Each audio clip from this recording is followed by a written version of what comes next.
Hello guys, नमस्कार, जय हिंद। स्वागत है आपका मेरे यूट्यूब चैनल पे जिसका नाम है सौरवी एजुकेशन हब। तो देखिए बच्चों, हमने क्लास 8 का हमारा साइंस का चैप्टर 7 किशोरावस्था की ओर चैप्टर कंप्लीटली पढ़ लिया था। क्वेश्चन आंसर का मैं पार्ट फर्स्ट आपको पढ़ा चुकी हूँ। यह है हमारा पार्ट सेकंड।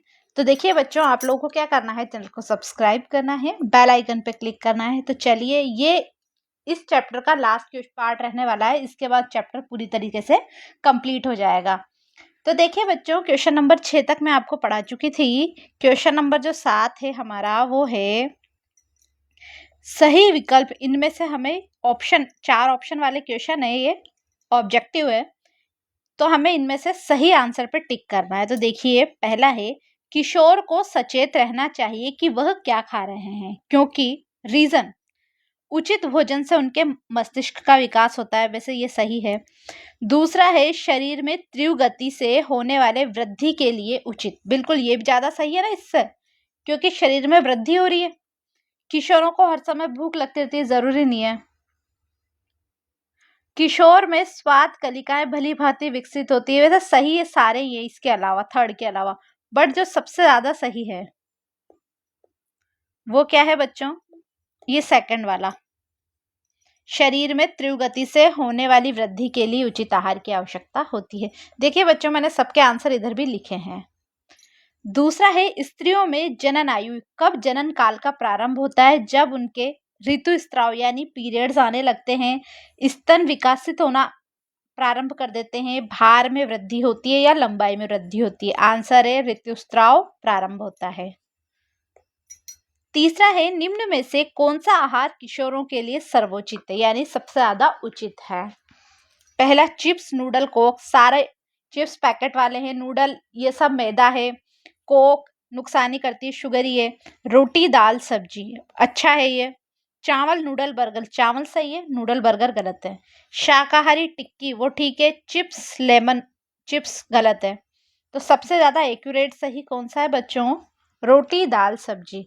तो देखिए बच्चों, इनका ये आंसर इधर भी लिख रखा है। आप लोगों को मान लो अगर इसमें कुछ दिक्कत आए तो आप लोग इधर से आंसर लिख लीजिए।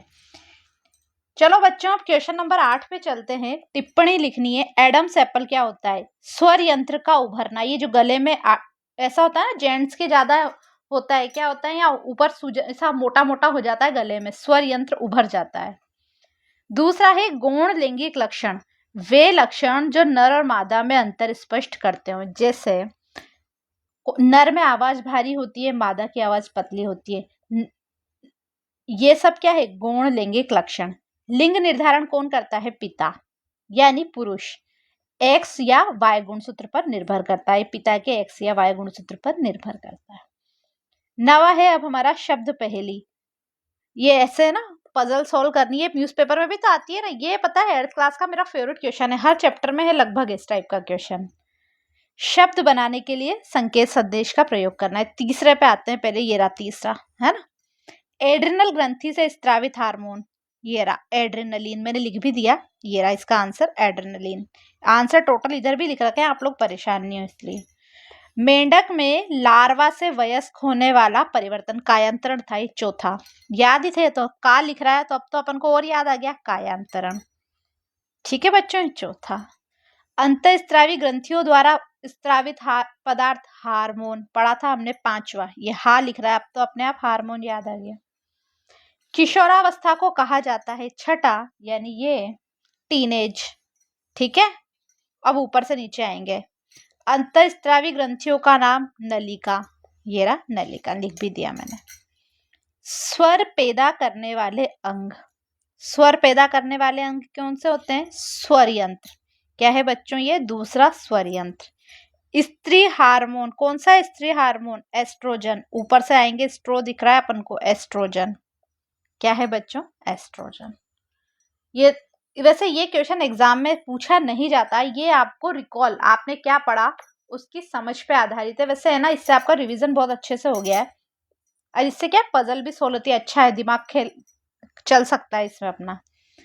अब क्वेश्चन नंबर 10 है।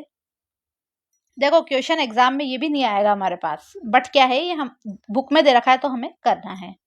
नीचे दी गई सारणी में आयु वृद्धि के अनुपात में लड़के और लड़कियों की अनुमानित लंबाई के आंकड़े दिखाए अपन को। आयु है लड़कों की लंबाई, लड़कियों की लंबाई। ग्राफ बनाना है, ये ग्राफ मैंने बना दिया। देखो ग्राफ कैसे बनाया, ये 0, 4, 8, 12, 16, 20 ये है एज, लड़कों की क्या है आयु, लड़के और लड़कियों की। ये लंबाई दे दी हमने 50, 70, 90, 110, 20 की दूरी पे मैंने लंबाई लिख ली। 0 आयु में लड़के और लड़कियों की 53 है, तो 50 से ऊपर दोनों की 53। 4 वर्ष में लड़कों की 96 में 90 से ऊपर और लड़कियों की 92, यानी बस ये 94 के नीचे 92 वाला पॉइंट। 8 वर्ष में लड़कों की 114, यानी ब्लू वाला लाइन लड़कों वाली है, ब्लू वाली, और लड़कियों की उससे नीचे 110। 12 में लड़कों की 129 यानी 130 के नीचे, और ये जो हमारी लड़कियों की है वो 123। तो बच्चों यही पूरी ऐसे बनाया हमने। तो अब निष्कर्ष क्या निकाला, तो देखो बच्चों किशोरावस्था है 12 वाली एज में, देखो आप में किशोरावस्था के दौरान लड़कियों की लंबाई लड़कों से थोड़ी ज्यादा है। देखो लड़कों की 129 से 12 में अपन किशोरावस्था काउंट करने लग जाते हैं 11 से 19 में।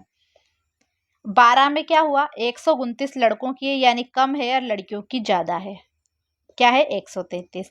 परंतु 18 से 20 वर्ष के होते होते लड़के लंबे हो जाते हैं। ये देखो लास्ट में 20 वर्ष में लड़का लंबा है 173, और लड़कियों की 165। तो ये वैसे भी मैंने आपको चैप्टर पढ़ाया था जब ये बताया था कि किशोरावस्था की स्टार्टिंग में लड़कियों की लंबाई ज्यादा होती है, पर जब से किशोरावस्था एंड होने लगती है लड़कों की लंबाई ज्यादा हो जाती है।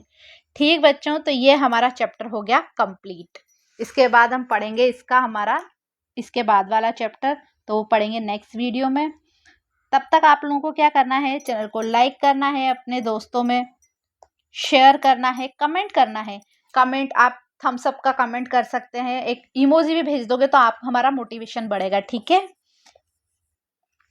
और सब्सक्राइब करिए ताकि नोटिफिकेशन मिल जाए, इस बेल आइकन पे क्लिक करिए। तो मिलते हैं नेक्स्ट वीडियो में, तब तक के लिए बाय।